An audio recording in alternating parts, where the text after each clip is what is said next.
Coming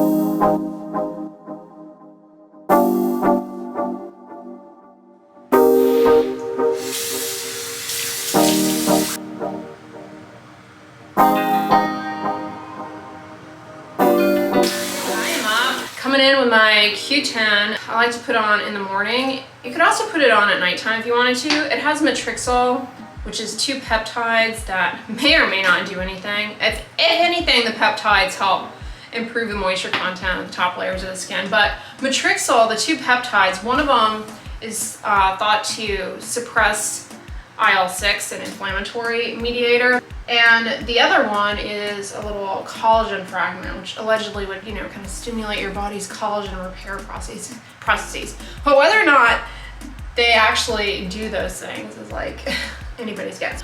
So for my moisturizer / sunscreen, I'm back on the Dermatology Universal Tinted Moisturizer SPF 46. This is a hybrid sunscreen. It has zinc and octinoxate. It's moisturizing, but I love the tint on this. Not orangey for me, like cafe au lait kind of color, I guess you would say. But has an odd odor like a pool float, as I've said before, but that doesn't linger. It has niacinamide, and this bottle is like 22, 24 bucks. But it's tinted. The iron oxides, they can help protect against HEV, which is visible light that comes from the sun mostly. To a certain extent, yes, there is HEV coming out of your devices. The stuff from your devices is unlikely to be affecting your skin, but the stuff from the sun definitely does impact hyperpigmentation, namely in people who have, medium to deep skin tones. It makes the hyperpigmentation more long-lasting, more difficult to fade. Aside from iron oxides though, Triazorb and Avens Intense Protect also can protect from those wavelengths. I shared that with you guys in my recent sunscreen empties video, and I did get some comments, saw some comments, people saying that it's stained their clothes. I never have had that issue. But the Q10 in that serum may also help reduce oxidative, minimize oxidative stress, free radical damage in my skin upon exposure to environmental stressors. Q10 is naturally present in your skin. Levels of Q10 in the skin decline with age. They get depleted with UV exposure. Applying it topically, it may, kind of help replace some of that.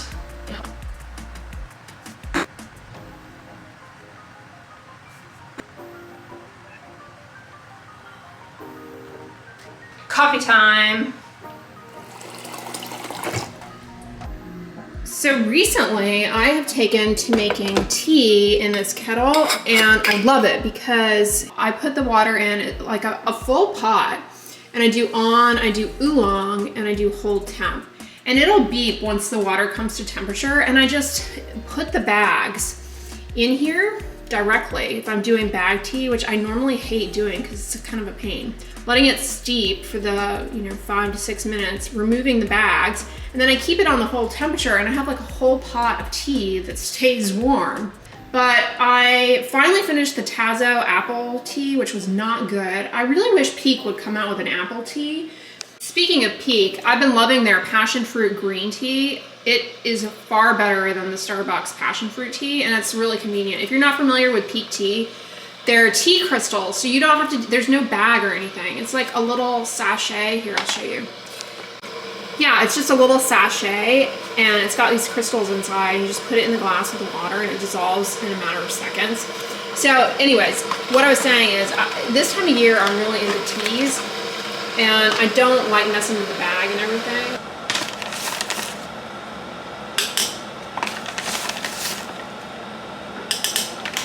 Just realized I totally forgot to replace my spring decorative tea towel with a fall one. So that'll stay out through November. I also have, this is where I store my holiday decor kind of shoved in the cabinet there. I have this felt pumpkin, probably put him out. This was from Bath & Body Works a few years ago. I'll probably find a candle to put in there. Ah, he looks cute there with Kirby in the background. Speaking of pumpkin, this pumpkin nutmeg pie Candlelight candle is really nice. It was like $5, I think, under $5. There was a dealio going on at Kroger. These Candlelight candles are kind of hit or miss, but it's a nice scent. Yeah, water is ready.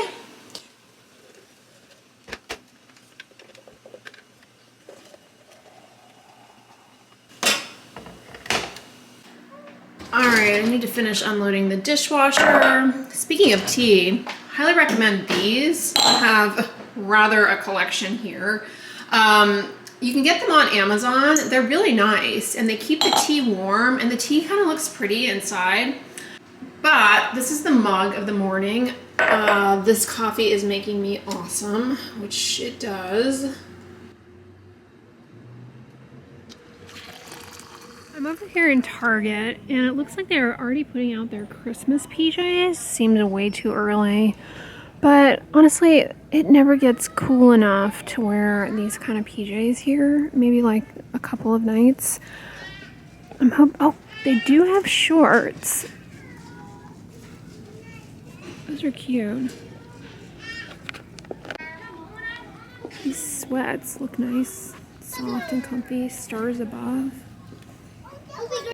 Coming back here because I was sort of hoping they might have some Halloween stuff out. Oh yeah, there we go. Pumpkin carving kits. Those don't look like they would... Oh, is that for the plastic ones?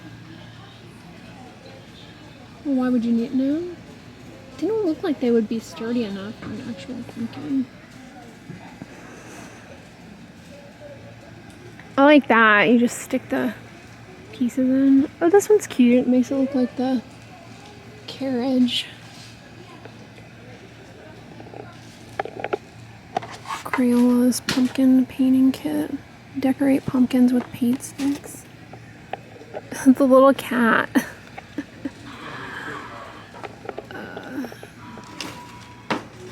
This might be fun to do. So you can actually carve these. I have been really loving this apple cider scent from Mrs. Meyer's. I have it currently, and I didn't think I was going to like it as much as I have been.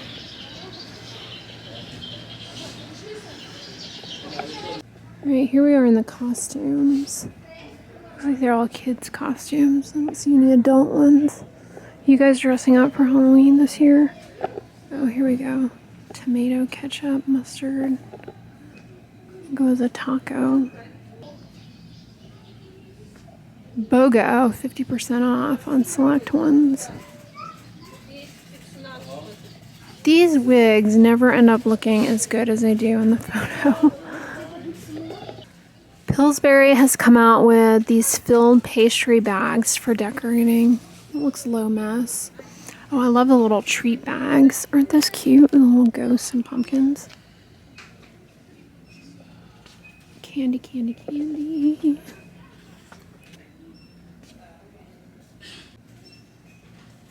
They really have a lot of Halloween candy.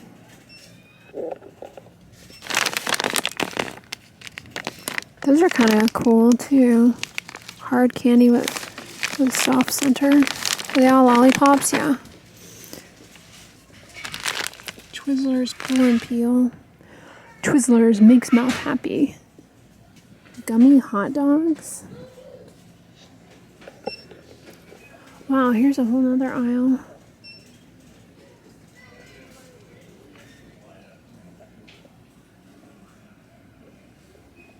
See what I told you what was it, 3 weeks ago or whatever, we were in Costco, and I commented that I was hearing that there was going to be a candy shortage. Yeah, not seeing that being the case.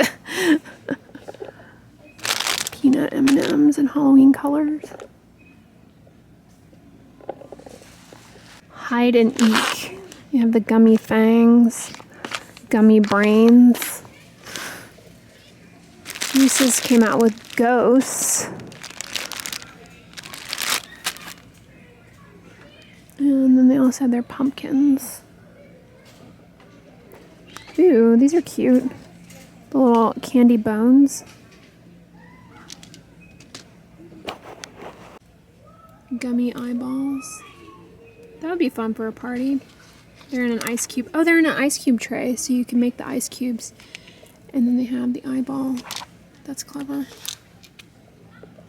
Here are eyeballs for those hot cocoa bombs.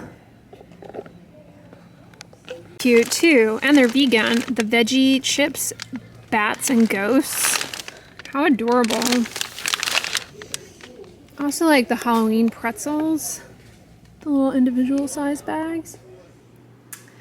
Well, hey guys, look at me, Miss Tennis. I just finished filming a video, but I wanted to show you guys, I have fallen in love with these little tennis dresses from Amazon. So I purchased this one in pink. I have one in blue. You may have noticed me wearing it in a recent video. Maybe you thought it was a top, but it's actually a little tennis dress. And I can run in these, but they're cute to just wear, I don't know, running errands. And they also come with little shorts, bike shorts, that are separate that you can wear underneath, and the bike shorts have a little pocket. Isn't that cute? And it's got a little zipper doodle. Yeah, they're really comfy. I like to have some sweaters for fall and winter, so I got this little lightweight one, V-neck. I love V-necks. It's cute. I thought it'd be cute with necklaces or a scarf, and the material is kind of nice. It's soft, not too picky. It's just a basic knit, and it's got a little bit of slouch in the back, but it's not too boxy. And then I got a little turtleneck too. I thought this would be cute for wearing with jeans, or even a skirt. It might be cute. And again, it's not too boxy. It has kind of the cutouts here. Obviously I would not wear it with these electric pink shorts, but hey, why not? And I got a little jacket. I know it looks weird with these shorts on. It has a belt that you can tie around the waist, and it snaps in the front, but it also has this little snap detail here, so you can kind of have it open, but if it's really cold, you can still have this part warm. And it has a hood, which gives good head coverage. And it's got pockets, of course. This is a perfect coat for here because it doesn't get like super cold, but you definitely need a coat, especially around late December, January, and February. And I thought I would wear this to Costco from time to time. I don't know, just kind of casual. Just kidding. I got it as a Halloween costume. I love it. It's pretty comfy, and it does have pockets which zip up. That's cool. I didn't realize it was going to come with that. I'm all about low effort Halloween costumes. And it even has the skeleton parts on the back. And then, see, it has a zipper that goes all the way up. And then the eyes are mesh. Then you can just, boop. Then you can just unzip it and pop your little face out. I thought that would serve me well this Halloween. So I just got out of the shower, and update, I finished the May Love Fade Away Serum. I liked it so much, I actually bought another one. Reminder, May Love gifted that to me, and they also gifted this to me. It's their Super Smooth Resurfacing Serum. So while I'm waiting for the Fade Away one to get here, I decided to give this a try. But it is a alpha hydroxy acid, beta hydroxy acid exfoliant. It's kind of similar, actually. I'm just showing you guys. I'm not going to put it on, but I wanted to show you because I have it here. It's kind of similar to the La Roche-Posay Effaclar serum. It's similar in consistency, kind of the purpose, just a gentle daily exfoliant. It has I think it's got lactic acid as well as salicylic acid. This type of product, provided you tolerate it, it can help smooth out the surface of the skin, and it also can help with just kind of supporting clearance of hyperpigmentation that would otherwise fade on its own, like for example sunspots. Using an exfoliant, whether it be alpha hydroxy acid or beta hydroxy acid, can help hasten the clearance of that. So I thought I would show you guys this. I've used it a few times, but it's not something I see myself incorporating in my routine long term. So I'm just going to put that to the side. I'm not actually going to put it on, but I am still plugging in and chugging here with these timeless serums because man, these really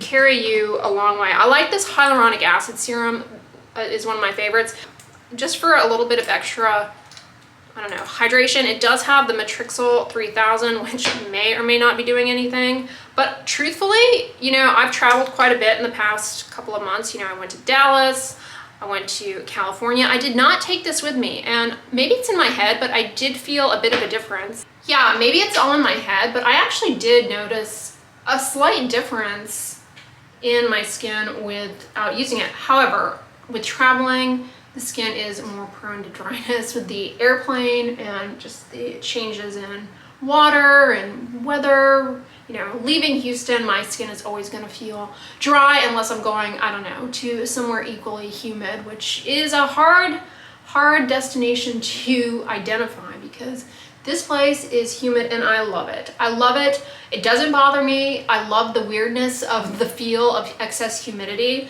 I just adore it. Like the fact that in the summertime, it's like, I'm weird. I love humidity. I just think I breathe better with humidity. My main gripe with it, as I'm going off on a huge tangent, is that it makes for everything being more hospitable for allergens, like mold especially.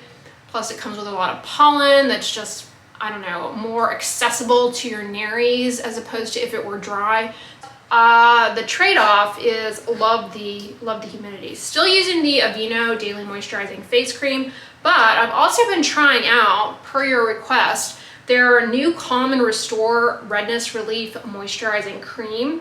Actually, I'm going to review all of their new products that I've been trying out from the Calm and Restore line. The Calm and Restore line is the bee's knees. The older products, the Calm and Restore Oat Gel Moisturizer is like one of my holy grail products. So I saw they expanded the line with some new products.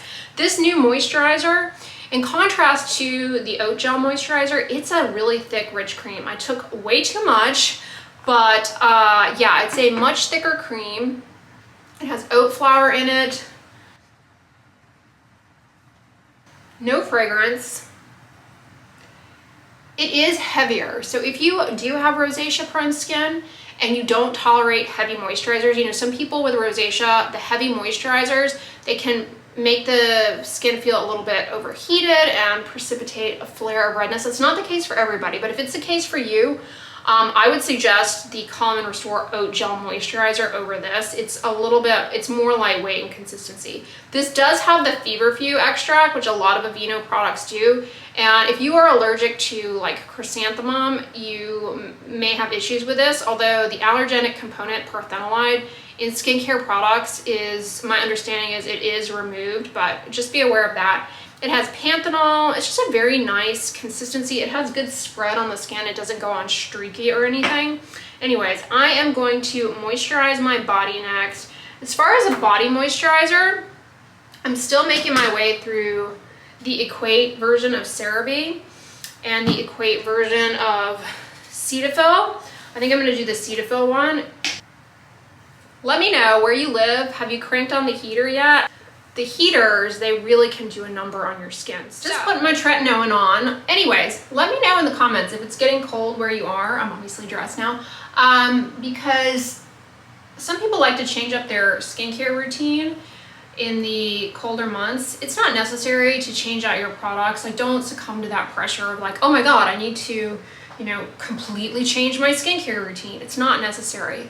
But if you live somewhere where like you're cranking on the heaters, and you know, with winter the humidity drops, it can be helpful to, you know, just reach for like thicker moisturizers that are a little bit more occlusive, heavier, help really lock in everything and help reduce those dry skin flares. Speaking of dry skin, if you have keratosis pilaris, that rough and bumpy skin condition, it can really flare this time of year.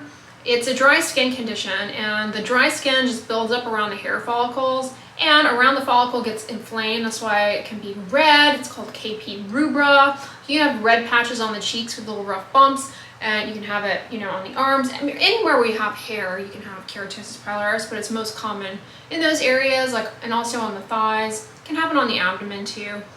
And moisturizers with urea are a good one, or hydroxy acids. because it helps soften that dry skin and allow it to better exfoliate. I love amlactin. A lot of people say that it smells like sour milk. To me, it smells kind of like craft paint, but the odor doesn't linger.